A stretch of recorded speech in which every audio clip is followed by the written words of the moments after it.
Assalamualaikum warahmatullahi wabarakatuh. Halo, selamat sore Tereners dan rekan ortopedian sekalian. Senang banget akhirnya hari ini bisa balik lagi untuk temani Anda. Pastinya di mana lagi kalau bukan di channel YouTube Rumah Sakit Ortopedi Purwokerto dan juga pastinya di 106.5 Tere FM Health and Sport Station. Oke? Di sini ada Tia dan pastinya kalau udah lagi cuap-cuap kayak gini nggak mungkin sendirian ya. Masa ya mau ngomong sendiri tiap hari udah ngomong sendiri sama Mike. Nah, kali ini saya sudah ditemani oleh seorang dokter residen dari Rumah Sakit Ortopedi Purwokerto. Nah, kira-kira siapa ya? Gitu kan, penasaran? Ini dia nih orangnya. Halo, selamat sore Dok. Sore Mbak Tia. Oke, ini kalau nggak salah namanya, saya ngintip dulu ya Dok ya. Lupa ya. Dokter Erwin Ardianur. Betul. Waduh, ini saya panggilnya siapa Dok? Erwin aja Mbak. Erwin aja, Iya. bukan Erwin Gutawa. Bukan. Jauh Oke, Mbak. nah. Oke, senang banget dong bisa ketemu sama dokter hari ini. Dan siang hari ini kita bakal bahas seputar apa sih Dok? Jadi siang ini tuh kita bakal bahas lebih dalam mengenai nyeri tulang belakang ya. Oke. Iya. Kadang-kadang kan kalau di masyarakat itu nyeri tulang belakang itu kayaknya menakutkan ya. Mm-mm. Dan bahkan kata-katanya tuh bakal dioperasi seperti itu. Selalu dikaitkan dengan operasi. Iya, selalu dan selalu dikaitkan dengan operasi. Nah, ini nih, tapi sebenarnya gitu ya buat orang awam, apa sih itu apa namanya nyeri punggung gitu Dok? Yang apa ya? Mungkin kayak lebih umum gitu dimengerti oleh orang awam. Iya, jadi sebenarnya nyeri punggung itu bisa berbagai macam penyebabnya ya. Masalah itu bisa berbagai macam. Karena di punggung kita itu bukan hanya ada saraf di situ, tapi ada tulang juga, di situ ada otot juga, di situ ada urat-urat juga, semua. Yang kesemuanya itu bisa menyebabkan nyeri. Iya, bahkan organ-organ di sekitar tulang belakang ya, salah satunya yang paling sering itu ginjal, itu pun juga bisa menyebabkan nyeri tulang belakang. Jadi kalau kita bilang nyeri di tulang belakang itu sangat luas ya, gitu ya. Nggak khas banget gitu. Jadi memang sebelum kita tahu harus ngapain, kita harus tahu dulu dari mana nih asal nyerinya. Gitu. Nah, berarti ini ada beberapa macam gitu ya Dok ya? Ada banyak jenisnya. Tentu ada banyak banget jenisnya. Ya. Salah satu ini? Jadi beberapa yang sering itu ada namanya nyeri karena tulang belakangnya sendiri. Ya, misalnya bergeser atau patah. Nah, kalau misalnya itu nyerinya itu biasanya sifatnya mendadak. Ya. Misalnya habis terbentur, ya. Atau pada orang tua misalnya dia habis kena ringkih gitu ya, habis jatuh gitu ya. Tiba-tiba nyeri mendadak. Nah, itu mungkin karena tulangnya. Atau misalnya nyerinya di tulang belakang tapi kok menjalar. Nah, itu dia sampai kedua kaki misalnya. Oh, bisa Atau gitu bisa gitu. Atau sebelah kaki juga bisa. Atau kalau pada di leher nyerinya menjalarnya ke tangan. Nah, itu juga tangan. Tangan tiba-tiba kebas-kebas, tangan tiba-tiba lemes. Nah, kalau misalnya nyerinya disertai dengan ada nyeri menjalar seperti itu atau kesemutan seperti itu nyerinya dari saraf biasanya. Gitu. Ya. Kalau misalnya nyerinya tumpul, ya kayak pegel gitu ya, itu biasanya tuh dari otot. Gitu, karena otot-otot di sekitar tulang belakang itu kan gede-gede tuh ya, itu bisa kaku juga memang. Ya, terutama pada orang-orang yang sudah lama nyerinya. Sudah bertahun-tahun nyeri, ya, jadi yang sekarang dia rasakan tuh lebih ke arah pegelnya sih ya. Gitu. Tapi kalau penyebab yang paling umum dan paling sering terjadi ini biasanya apa Dok? Nah, ini juga kita harus bagi-bagi nih Mbak Tia. Jadi kalau saya lebih gampangnya sesuai usianya, ya.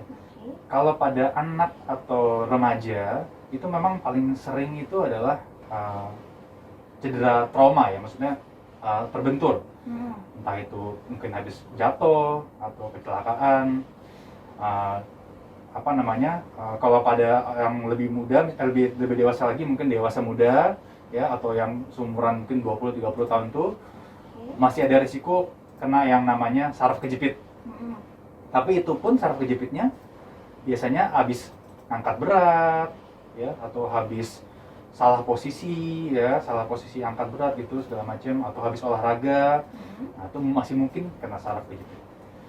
Kalau udah mulai usia tua ya, itu nyerinya itu biasanya karena hal lain ya, biasanya contohnya tulang keropos ya, atau osteoporosis nama kerennya, atau ada pengapuran ya, pengapuran tuh bahasa kerennya osteoartritis di sendi-sendi tulang belakang. Kalau anak kecil sama dewasa muda sih nggak bakal lah karena osteoporosis ya. Mungkin ada tapi Ya, jarang gitu ya, Dok? jarang sekali lah. Okay. Kalau sehat-sehat aja nggak apa-apa gitu. Nah terus kalau misalnya kita pasien datang dengan nyeri tulang belakang, biasanya dokternya juga lihat pasiennya kurus enggak, terus ada demam-demam enggak, karena nyeri itu bisa juga memang karena ada infeksi. Jadi memang kita harus lihat pasien secara keseluruhan ya, bukan hanya nyerinya aja. Nah terus kira-kira kapan sih seseorang itu harus memeriksakan kesehatannya ke dokter ketika dia mungkin merasa kayak nyeri punggung, sedangkan dia mungkin taunya, aduh nggak tahu nih mbak, kayaknya apa ya bahasanya, kejepit nih gitu doang. Kan kadang orang suka apa ya dok ya, suka menyepelekan seperti itu. Nah ini bagusnya kapan sih dok orang harus ke dokter? Oke, jadi kalau misalnya saya gampangin ya, kita analogikannya seperti lampu merah aja nih ya. Kalau lampu merah itu ada warna kuning, tandanya kita harus hati-hati. Yeah. Tapi kalau lampunya sudah merah, berarti sudah bahaya. Nah, nanti gitu kan, biasanya kalau merah itu identiknya bahaya, kalau kuning itu hati-hati. Jadi kalau misalnya lampu kuning nih, misalnya lampu kuningnya untuk nyeri tulang belakang itu, kalau misalnya nyerinya itu sudah sangat mengganggu. Misalnya bapak atau ibu-ibu dia masih aktif kerja ya, atau dia masih aktif, atau dia misalnya anak muda olahragawan, karena nyeri tulang belakangnya dia tidak bisa efektif lagi bekerja, tidak bisa efektif lagi olahraga. Nah itu sudah disarankan untuk berobat ke dokter ya. Kalau misalnya atau pasiennya misalnya dewasa atau dewasa ya misalnya ya, terus nyeri tulang belakang sampai membuat dia nggak bisa tidur ya, sampai membuat dia hilang nafsu makan ya. Nah itu boleh lampu kuning untuk dibawa ke dokter untuk diperiksakan. Mungkin terjadi karena sudah mengganggu kualitas hidupnya. Nah kalau yang wajib banget ya, atau lampu merahnya apa nih, red flagnya, red lightnya, apa yang menjadi perhatian bagi kita kalau ada nyeri tulang belakang, itu yang pertama, kalau nyerinya itu disertai dengan kelemahan. Contohnya? Iya, contohnya tuh nyeri tulang belakang tapi kok lama-lama kaki lemas, lama-lama nggak bisa jalan. Iya. Atau tangannya lemas, lama-lama tangannya ngeplek. Iya. Nah itu harus segera dibawa ke dokter. Itu. Yang kedua, kalau nyerinya disertai dengan gejala lain, misalnya pasiennya kok makin kurus, ya, kok demam-demam terus hilang timbul, ya. Nah itu kita curiga nih ada proses lain nih. Ya bukan nyeri tulang belakang biasa, bukan nyeri biasa nih, dia harus diperiksakan ke dokter untuk melihat apakah ada penyebab lain gitu. Atau yang satu lagi, kalau nyerinya itu misalnya disertai dengan kaku-kaku ya, jadi biasanya pagi-pagi tuh nyeri, tapi waktu pagi-pagi tuh kaku banget badannya. Nah itu bisa tuh ya, ada penyakitnya lain ya, biasanya itu penyakitnya memang kaku-kaku seluruh sendi gitu, termasuk tulang belakang. Nah itu juga sebaiknya dibawa berobat ke dokter. Jadi nggak semua nyeri tulang belakang ya berarti ya, mesti dibawa ke dokter. Oke, mungkin itu ya kalau pagi-pagi tuh kayak berurutan berapa hari, nggak cuma sehari 2 hari doang gitu ya dok ya, atau gimana? Iya, sebenarnya kan biasanya pada realitanya, biasanya kan pasien akan mencoba mengobati sendiri nyerinya gitu. Tapi kalau nyerinya sekali diobati, 2 kali diobati nggak menghilang, dengan istirahat juga nggak menghilang, ya itu sebaiknya dibawa ke dokter.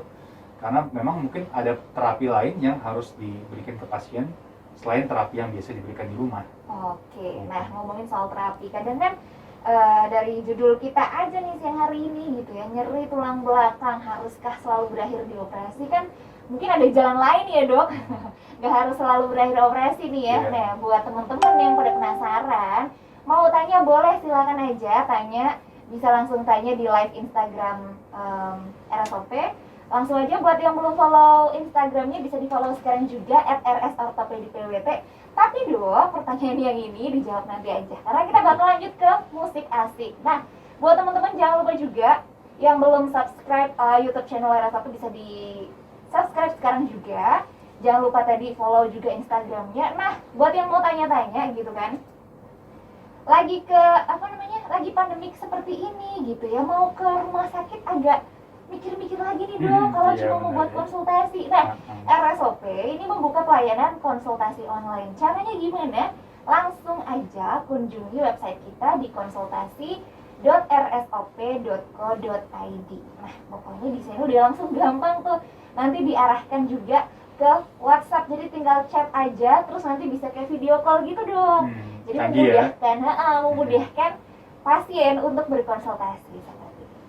Nah, tadi kita udah ngebahas seputar gejalanya, terus macam-macam dari si nyeri tulang belakang sendiri gitu ya. Kapan harus ke dokter? Dan sekarang dok, saya mau nanya nih dok. Tadi kan udah ada tuh omongannya ya, apakah harus selalu berakhir di operasi gitu ya? Nah ini dia, apakah harus gitu ya? Apakah ada terapi-terapi yang mungkin bisa dijadikan solusi gitu biar kita nggak sampai operasi gitu? Oke. Ya jadi ini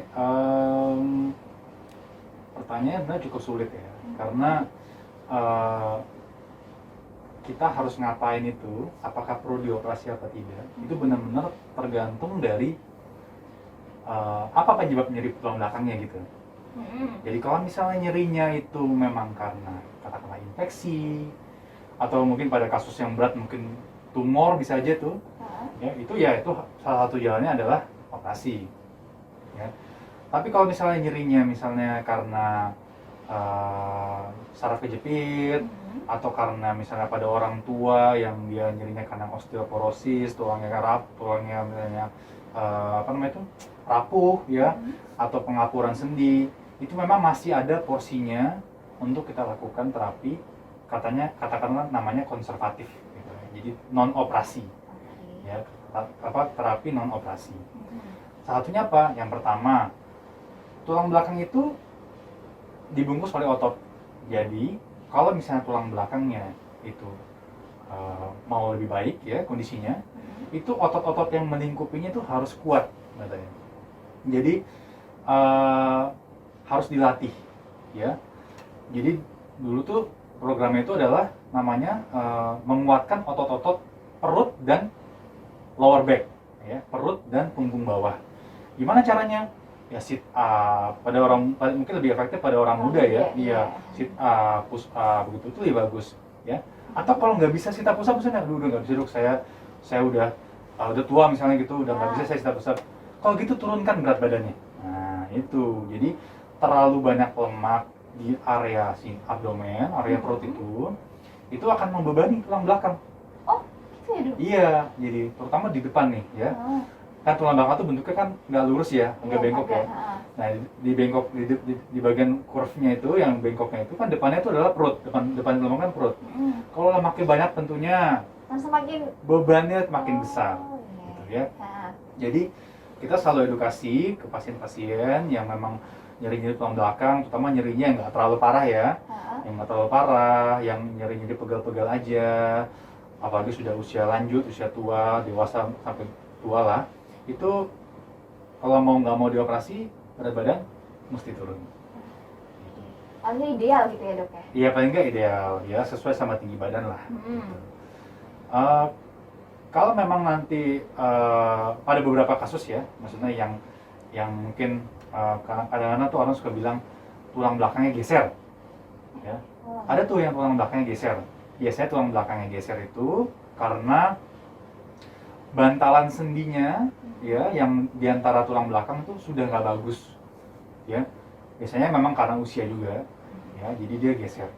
Nah kalau misalnya geser kayak gitu, mungkin memang ada sedikit tempatnya untuk kita bisa pasang korset ya, korset untuk membuat nyaman ya, supaya nyerinya berkurang, dan supaya pasien juga ketika gerak-gerak misalnya nunduk atau muter-muter itu dia agak sedikit dibatasi, jadi nyerinya juga nggak bertambah berat gitu. Jadi kalau korset kayak gitu disediain juga di RSOP nggak dok? Di RSOP disediain. Iya, ada di sini ya. Kita bisa bikin korset yang khusus eh, mengikuti bentuk badan pasiennya gitu. Jadi bagus kalau di sini bisa dipakai. Tapi kalau misalnya nggak ada pun, pakai korset yang beli sendiri juga bisa. Yang penting tuh korsetnya ada ada tulangnya, ada yang keras-kerasnya di bagian belakang, iya, supaya dia bisa bantu nopang. Selanjutnya ada lagi? Kalau misalnya ya tentunya kalau misalnya tadi korset sudah, kemudian memang exercise tuh perlu. Jadi kadang-kadang tuh orang makin tua itu usianya itu makin malas exercise. Padahal itu sebenarnya suatu hal yang kurang tepat menurut saya, karena justru makin tua itu harusnya makin rajin exercise. Mungkin exercise-nya nggak bisa heboh-heboh, nggak bisa tuh main futsal, nggak bisa lagi. Tapi yang gampang-gampang aja gitu. Gampang-gampang aja, ya. Stretching, ya. Kemudian senam-senam, ya. Yang nggak terlalu membebani jantung dan persendian lah, gitu ya. Tapi itu tetap direkomendasikan. Kalau misalnya nggak mau juga, nggak mau. Kalau misalnya gagal juga, pada beberapa tipe nyeri tulang belakang, terutama nyeri-nyeri yang karena jepitan saraf, itu ada porsinya disuntik. Iya, nggak dioperasi pakai pisau, tapi disuntik di bagian saraf yang kejepit, bisa. Itu biar apa, Dok? Itu prinsipnya sama kayak bius lokal gitu. Jadi saraf yang kejepit karena nyeri kan, kita suntik pakai obat bius, ya. Tentunya kalau misalnya idealnya di settingannya tetap di kamar operasi, tapi tidak dioperasi. Ya, cuma disuntik aja, suntik, kemudian disuntik obat bius ke area saraf yang kena. Itu biasanya harus beberapa kali atau bisa bertahan berapa bulan, Dok? Itu juga variatif. Iya. Pengalaman sih memang kalau melihat pasien-pasien yang sudah pernah di terapi suntik, itu ada yang sebulan udah nyeri lagi. Tapi ada juga yang sampai setahun. Gitu. Jadi memang itu variatif, tergantung dari berapa derajat kerusakan atau keparahan dari saraf yang kejepitnya itu. Biasanya sih kalau misalnya baru mungkin bisa cepat, tapi kalau misalnya kejepitnya sudah lama, apalagi kejepitnya berat, ya itu biasanya efeknya nggak terlalu bagus. Oke, itu kalau ngomongin terapi selain operasi gitu ya, Dok. Nah, tapi kalau memang udah ngelakuin terapi ini itu dan ternyata tetap harus berakhir operasi, ini biasanya operasi apa sih, Dok, yang dilakukan? Oke, jadi operasi tulang belakang pun sebenarnya macam-macam, ya. Ya kalau misalnya kita ngomongnya sudah operasi, pasti kita menggunakan pisau, ya. Kita buka, kita lihat tulang belakangnya langsung, ya. Pasien tentu dibius, ya. Dan baru kita tangani masalahnya. Kalau misalnya memang masalahnya adalah saraf yang kejepit, ya berarti jepitannya kita bebaskan. Gitu. Kalau misalnya memang ternyata tulang belakangnya ada yang geser, ya gesernya kita kembalikan. Gitu. Tidak semua operasi tulang belakang harus pasang pen, ya. Kalau misalnya operasi-operasi yang cuma jepitan saraf, biasanya tidak pasang pen.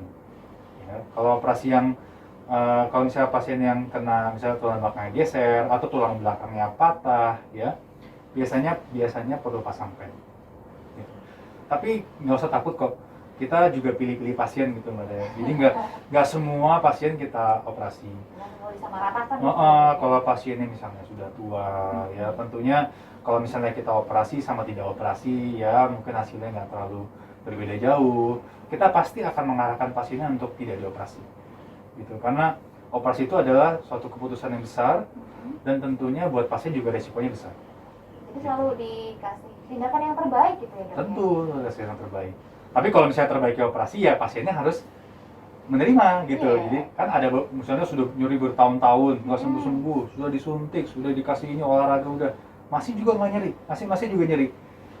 Iya, jalan terakhirnya operasi. Oke. Nah, buat teman-teman juga silahkan nih yang mau bertanya bisa langsung bertanya di live Instagram RSOP ya. Buat yang belum follow juga silahkan di follow sekarang juga @RSOrtopedi_PWT. Oke. Dan jangan lupa juga buat teman-teman yang mau tanya-tanya seputar RSOP gitu ya, bisa langsung chat aja ke nomor WhatsApp-nya, bisa dicatat dulu mungkin di 081 1251 19 9001. Udah di save? Pastikan save sekarang juga ya. Oke. Dan lanjut lagi dok ke pertanyaan gitu ya. Nah kalau tadi misal udah terapi, udah operasi, ada nggak sih kegiatan atau mungkin aktivitas yang sebaiknya dihindari gitu untuk si penderita nyeri punggungnya? Oke, ini sudah dioperasi nih ya? Uh-uh. Kalau sudah dioperasi, tentunya misalnya katakanlah kita ambil contoh operasi yang pasang pen ya. Yeah. Kalau pasang pen di tulang belakang, terutama di bagian tulang belakang yang bagian bawah, itu biasanya memang nanti ada keterbatasan dalam gerak tulang belakangnya. Jadi mungkin nekuk yang nunduk yang full gitu mungkin agak terbatas ya kan. Tapi kalau aktivitas yang ringan-ringan kayak jalan, jogging gitu, itu semua nggak ada masalah sih ya. Palingan nanti memang posisi tulang belakangnya harus dijaga ya, supaya terutama dalam proses pemulihan ya, supaya nggak terlalu ekstrim dulu, nunduk ekstrim atau ke belakang ekstrim gitu. Tapi kalau misalnya tulang belakangnya sudah nyambung, sudah bagus, sudah hasil operasinya sudah penyembuhannya sudah maksimal, nanti bisa aktivitas seperti biasa. Tapi mungkin kayak ngangkat-ngangkat yang berat, kayak mungkin masa ngangkat galon 3 kilo, itu kayaknya nggak boleh dulu ya dok ya? Iya pasti nggak boleh dulu ya. Dan memang kan yang sering itu kan kalau angkat beban tuh yang saraf kejepit tuh ya, atau kita orang sering bilang HNP ya. HNP atau saraf kejepit itu karena angkat beban berat ya dengan posisi yang salah. Ya tentunya hal-hal seperti itu harus dijaga. Nggak boleh posisi mengangkatnya harus baik ya kan. Walaupun sudah dioperasi dan walaupun sudah bagus hasilnya, tetap kita harus kasih tahu ke pasiennya bahwa Pak Bu, jangan posisi bangun, posisi ngangkat beban beratnya itu ya harus dengan posisi yang baik gitu. Harus Jadi benar diperhatikan ya dok? iya, jadi punggungnya harus lurus ya, ngambilnya jangan sambil nunduk gitu. Jadi kalau memang mau mengambil barang berat dari lantai itu harus jongkok dan ngambil dengan posisi punggung yang lurus tetap. Gitu sehingga tulang belakangnya nggak terbeban berat gitu.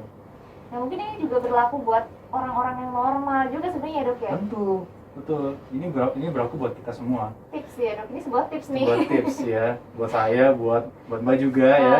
Harus hati-hati tuh, walaupun kita masih sehat-sehat, ya, tapi tetap kita harus membiasakan melakukan posisi yang benar lah gitu.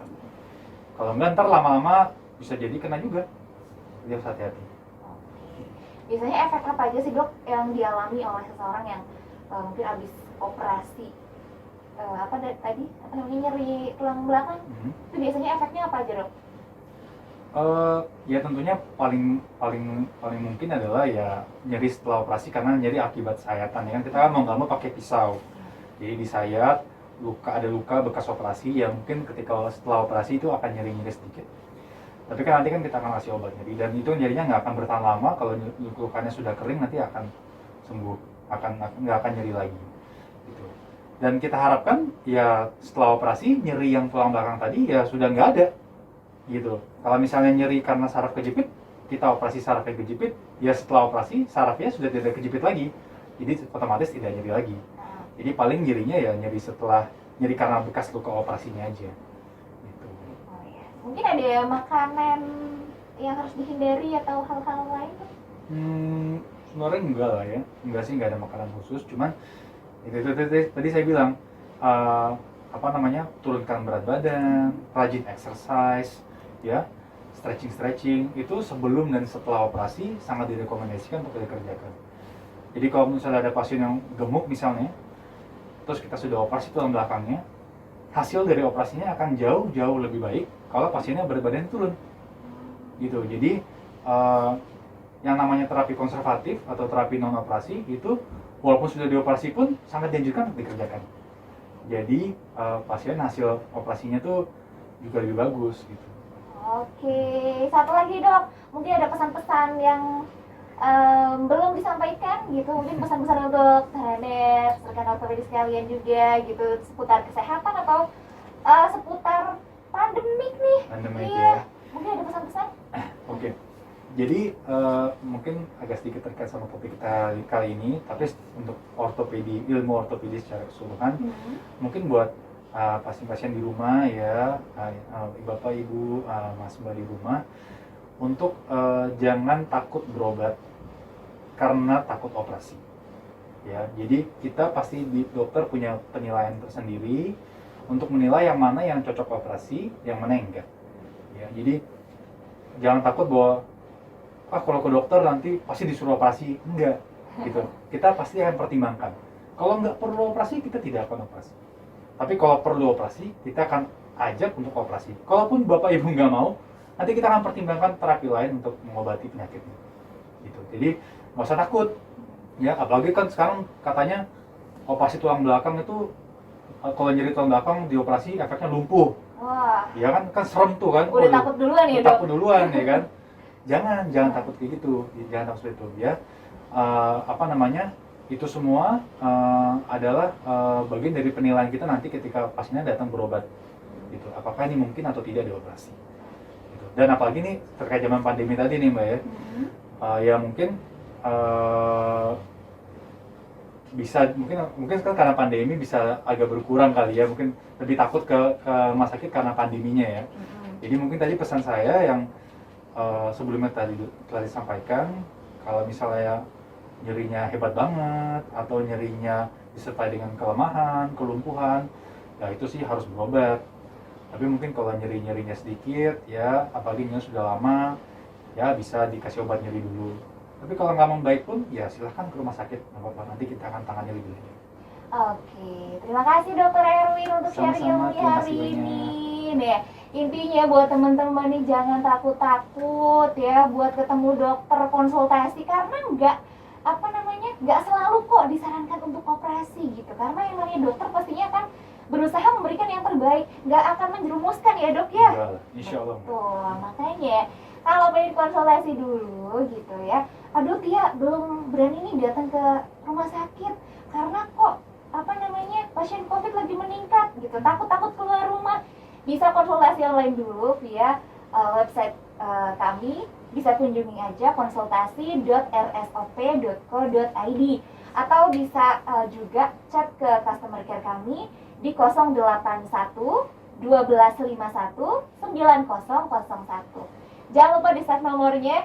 Dan makasih banget buat yang udah gabung hari ini. Jangan lupa untuk selalu menerapkan protokol kesehatan ya, pakai masker, jaga jarak gitu kan, jangan berkerumun ya. Dan kalau lagi memang nggak perlu banget nih buat keluar rumah, mungkin jangan nongkrong dulu ya dok ya. Iya. Mengingat sekarang kayaknya peningkatannya lagi drastis banget. Betul. Oke, jadi sehat selalu untuk trainers dan rekan ortopedi sekalian. Sehat juga ya dok ya untuk dokter. Semoga bisa ketemu lagi di lain kesempatan. Insya Allah. Makasih dok untuk waktunya hari ini. Sama-sama. Makasih juga buat yang udah gabung. Sampai ketemu lagi di lain kesempatan. Tia pamit. Wassalamualaikum warahmatullahi wabarakatuh. Tetap sehat dan juga tetap semangat.